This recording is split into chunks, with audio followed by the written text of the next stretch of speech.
Hello everyone, welcome back to my YouTube channel back to school. तो students, आज हम करने वाले हैं हिस्ट्री क्लास 9 का chapter number 3 Nazism and the rise of Hitler. इसका last topic that is knowledge about the holocaust. तो बच्चों देखो, अब हम देखते हैं हिस्ट्री का जो सबसे डार्क फेज था ना, सबसे sensitive crucial phase, that is Holocaust. क्या है इसमें? फर्स्टली तो हॉलोकॉस्ट से ही समझते हैं क्या मतलब। Systematic mass killing, mass murder, एक पूरी प्लानिंग के तहत बहुत सारे लोगों को एक साथ मार देना, ये क्या होता है? हॉलोकॉस्ट। अब हॉलोकॉस्ट कैसे कब हुआ? सेकेंड वर्ल्ड वॉर के दौरान, मेनली 1941 से 45 के बीच में जो नाजी रिजीम है, इन्होंने यूरोप में जो भी जिविस पीपल रह रहे थे इन्हें टारगेट किया, इन्हें जबरन गिटॉज में बंद कर दिया गया, कंसंट्रेशन कैंप्स में डेथ के लिए इन्हें भेजा गया। मीन्स इन्हें ज़बरदस्ती कंसंट्रेशन कैंप्स में बंद कर दिया गया। वहाँ पर इनसे जबरन मजदूरी, जबरन इनसे काम कराया गया ताकि लोगों की जानें चली जाए। इन्हें गैस चैम्बर्स में बंद किया गया और मास शूटिंग के तहत इन्हें मारा गया। भूख और टॉर्चर की वजह से भी इन्हें मारा गया। मीन्स टू, अगर कोई बीमार हो जाए तो ये नहीं है कि उसकी दवाई पानी का इंतजाम करें, नहीं, बल्कि उससे और दुगना तिगना काम कराओ ताकि वो अपने आप ही मर जाए। कई कई दिनों तक लोगों को भूखा भी रखा गया। तो ये सब हमारा क्या पार्ट थे? हॉलोकॉस्ट का। अब हॉलोकॉस्ट में लगभग मैं आपको बताऊं तो 60 लाख 6 मिलियन जिविस पीपल को मार दिया गया था। क्योंकि वजह मारने की यही थी क्योंकि वो जिविस कम्युनिटी से बिलोंग करते थे। इनका यही मानना था ना, नाजीज का यही मानना था कि जो भी आर्यन नहीं है, जो भी डिसेबल्ड पीपल हैं, जो भी अनडिजायरेबल ग्रुप के लोग हैं, इन सबको एक एक करके ख़त्म करना, ये इनका मेन टारगेट था। तो यही इन्होंने किया, जो कि पूरी इंसानियत के खिलाफ भी था। भाई, किसी एक कम्युनिटी के लोगों को आप ऐसे बिना वजह, बिना किसी क्राइम के, बिना किसी जुर्म के उन्हें टारगेट कर रहे हो और जबरन उन्हें मार रहे हो, तो है तो ये इंसानियत के खिलाफ ही। अब एक सवाल ये भी है कि हॉलोकॉस्ट पॉसिबल कैसे हुआ, है ना? तो फर्स्टली मैं आपको बताऊं तो ये एक दिन का काम नहीं था कि आज हमने सोचा और कल हमने ये सारा कुछ कर दिया, लोगों को मारना सब कुछ कर दिया और हो भी गया। नहीं, पहले लोगों के मन में जिविस के खिलाफ नफरत भरी गई कि आज जर्मनी की जो हालत है वो सब इन्हीं की वजह से है। लोगों के मन में तरह तरह से नफरत भरी गई।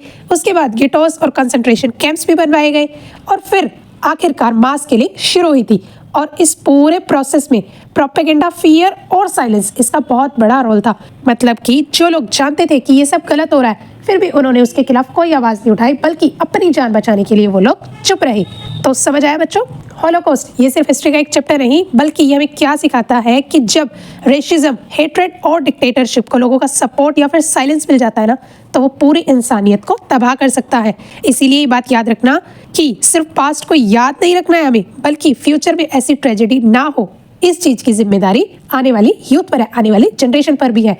तो आइए डीपली एक बार हॉलोकॉस्ट को हम लोग समझ लेते हैं, जिसमें हमारा फर्स्ट टॉपिक है what was the Holocaust. Holocaust क्या था, क्या मतलब है इसका? देखो बच्चों, नाजी जर्मन के द्वारा किया गया जो प्लान और ऑर्गेनाइज्ड मास मर्डर किलिंग थी ना, इस चीज़ को हम क्या बोलते हैं? हॉलोकॉस्ट। फर्स्टली ये कोई सडनली घटना हुई, ऐसा नहीं था कि अचानक हो गई ये सारी चीज़ें, नहीं, बल्कि एक पूरी प्रॉपर प्लानिंग के साथ यूरोप में जितने भी जिविस कम्युनिटी के लोग रह रहे थे, इन्हें पूरी तरह खत्म करने का प्लान बनाया गया था। इनका पर्पस क्या था? जिविस को यूरोप से मिटा देना, इनका खात्मा कर देना। नाजिस का मानना था कि यूरोप में रहने वाले हर जिविस, आदमी, औरत, बच्चों, सबको सिस्टमेटिकली हटा दिया जाए, यहाँ से खत्म कर दिया जाए। इसीलिए हॉलोकॉस्ट को जीनोसाइड भी कहा जाता है। याद रखना, एक पूरी कम्युनिटी को जब खत्म करने की बात की जाए, एक पूरी कम्युनिटी को तबाह करने की बात की जाए, उस फेज को हम क्या बोलते हैं? जीनोसाइड। अब ये इम्प्लीमेंट कैसे किया गया था? स्टेप बाय स्टेप ये सारी चीज़ें की गई थी। कैसे? पहले जिविस को गिटॉस में बंद किया गया, फिर उन्हें कंसंट्रेशन कैंप्स में भेजा गया और आखिरकार उन्हें मार दिया गया। उन्हें गैस चैम्बर्स, मास किलिंग्स के थ्रू मारा गया था। और ये सारा कुछ एक सिस्टम के थ्रू हुआ था। ये नहीं है कि मन किया ऐसे ही मार दिया, नहीं, अपना भी सेफ जोन बना के भाई बिल्कुल इस तरीके से मारना है कि ये एक एक्सीडेंट लगे। आ गया समझ? आगे देखो, नेक्स्ट टॉपिक है हमारा मेथड यूज्ड। तो बच्चों देखो, हॉलोकॉस्ट के दौरान नाजिस ने जिविस और दूसरे लोगों को मारने के लिए क्या क्या मेथड यूज़ किए वो हम देख लेते हैं। ये तो हम सबको पता ही है, उन्होंने डिफरेंट तरीके यूज़ किए थे लोगों को मारने के लिए, और ये सब कुछ प्रॉपर प्लानिंग और ऑर्गेनाइज्ड तरीके से किया गया था। फर्स्ट इसमें इन्होंने यूज़ किया गिटॉस एंड डिपोर्टेशन। मतलब कि जिविस पीपल हैं, इन्हें शहरों के जो गिटॉस बनाए गए थे, जेल तरीके की एक जगह जिसे गिटॉस बोला गया, बनाए गए थे। इसमें जिविस पीपल को बंद कर दिया गया और उनकी जिंदगी को बहुत ही मुश्किल बना दिया गया, जहाँ पर उनके रहने के लिए बहुत ही कम जगह अवेलेबल थी और बीमारी में भी उनसे बहुत ज़्यादा काम कराया जाता था, भूखा रखा जाता था। और इसके बाद इन सभी लोगों को, जिविश पीपल को ट्रेनों में भर के कंसंट्रेशन कैंप्स और डेथ कैंप्स में भेजा गया और इस प्रोसेस को हम क्या बोलते हैं? डिपोर्टेशन। आ गया समझ? अब देखो कंसंट्रेशन कैंप क्या है। कंसंट्रेशन कैंप जहां पर लोगों से जबरदस्ती काम कराया जाता था, उन्हें भूखा रखा जाता था, टॉर्चर किया जाता था और बीमार होने पर भी उनका इलाज नहीं कराया जाता था बल्कि उनसे दुगना तिगना काम कराया जाता था। आ गया समझ? जिसकी वजह से बहुत सारे लोग भूख और थकान से भी मरने लगे थे। आ गया समझ? आगे देखो डेथ कैंप्स। इसमें क्या है? कुछ कैंप्स तो सिर्फ ऐसे थे, जो एक कंसंट्रेशन कैंप है ना, इसमें भी अलग अलग तरीके के बनाए गए, जिसमें से कुछ कैंप तो ऐसे थे जहां पर लोगों को मारने के पर्पज से ही वो कैंप बनाए गए थे।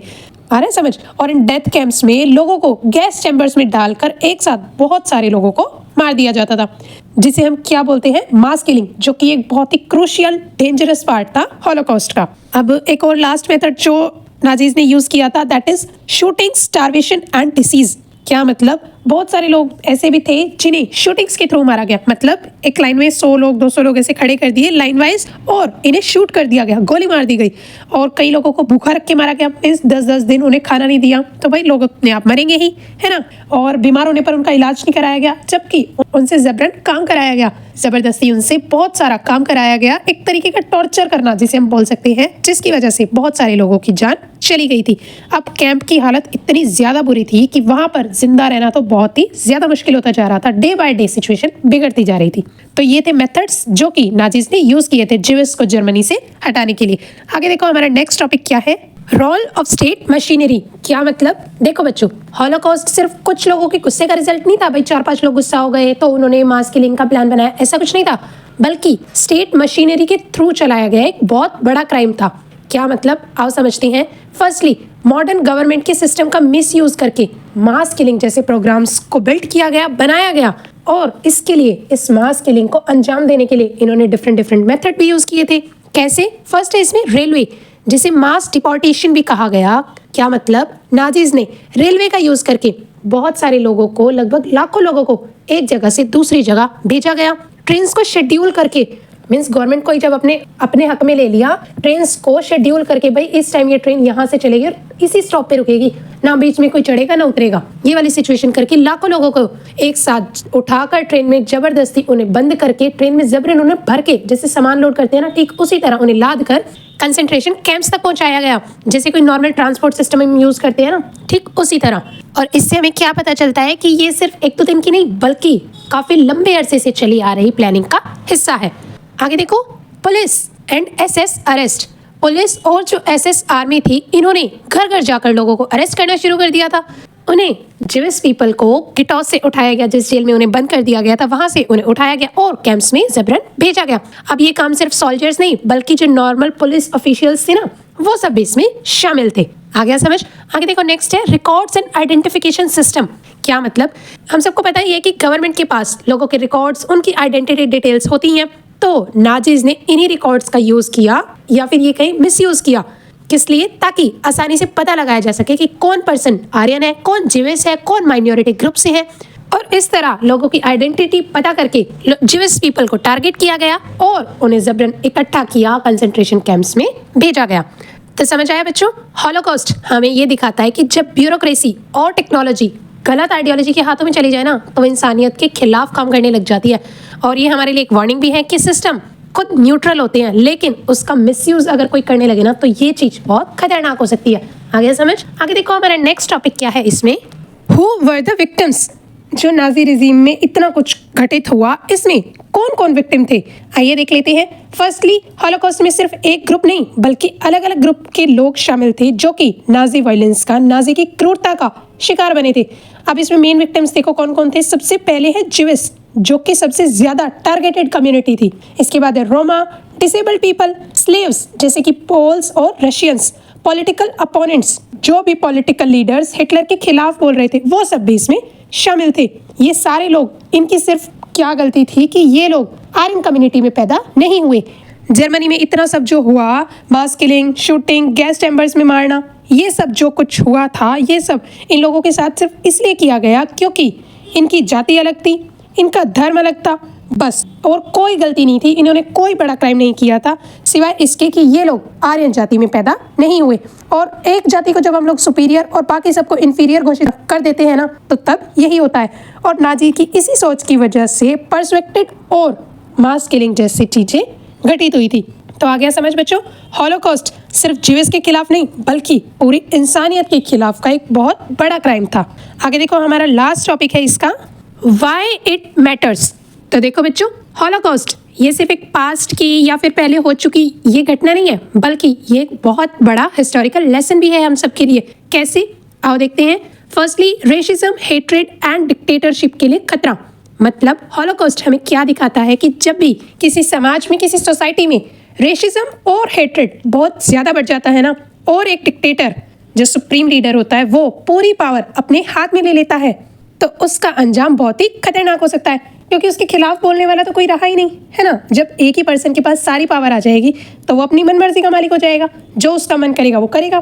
तो ऐसी सिचुएशन में बहुत बड़ा खतरा ये चीज साबित हो सकती है वहाँ के रहने वाले सिटीजन्स के लिए। आगे समझ, आगे देखो, human rights, democracy and value of tolerance. क्या मतलब, ये पूरी सिचुएशन हमें क्या समझाती है कि जब भी ह्यूमन राइट्स, डेमोक्रेसी और टॉलरेंस कितनी ज़रूरी होती है। एक बेसिक ह्यूमन है, एक आम नागरिक है, उसके लिए उसके समान अधिकार, उसके जो बेसिक राइट्स है, फंडामेंटल राइट्स अपने यहाँ पर जिसे हम कहते हैं, वो उसके लिए कितने ज़रूरी हैं। जब एक पर्सन को वही ना मिले, मतलब वो अपने राइट्स का यूज़ ही ना कर पाए, लोगों के जो राइट्स है वही सिक्योर ना हो, प्रोटेक्ट ना हो, और जो अदर कैटेगरी के लोग हैं वो उसे एक्सेप्ट ना करें, उसे नेग्लेक्ट करने लग जाए, तो सोसाइटी में वायलेंस बढ़ सकता है। मतलब कुछ लोग, एक कम्युनिटी के कुछ लोग मिलके अपना ही थक्का जमा ले कि हम ही हम हैं, हमारे आगे कोई नहीं बोल सकता, और बाकी लोगों के जो राइट्स है वो भी उसको यूज़ नहीं कर पा रहा, तो ऐसी सिचुएशन वायलेंस को बढ़ा सकती है। आगे देखो, अब हॉलोकॉस्ट को याद रखना क्यों ज़रूरी है, ताकि हम फ्यूचर में ऐसी गलती दोबारा ना दोहराएं। मतलब कि फ्यूचर में ऐसे सिचुएशन कभी ना बनने दे कि सिर्फ एक पर्सन के हाथों में ही कंट्री की पूरी पावर आ जाए, ना कोई पॉलिटिकल अपोनेंट्स, ना कोई पॉलिटिकल लीडर जो उसके खिलाफ कुछ बोल सके कि भाई ये सही है या ये गलत है, ऐसा कुछ बचे ही ना, तो फिर सिचुएशन बहुत ही ज़्यादा वर्स्ट हो सकती है। हमने देखा ही अभी इस चैप्टर में, तो हमें अलर्ट रहना चाहिए, और नफरत के खिलाफ अगर कोई गलत कर रहा है तो उसके खिलाफ हमें आवाज़ ज़रूर उठानी चाहिए। जर्मनी में तो लोग बिल्कुल चुप हो गए थे ना, वो सिर्फ अपनी सोच रहे थे कि भाई हमारी जान को खतरा नहीं होना चाहिए, तो जो जैसा हो रहा है चलने दो, हम तो कुछ भी नहीं बोलेंगे। तो ऐसा नहीं होना चाहिए।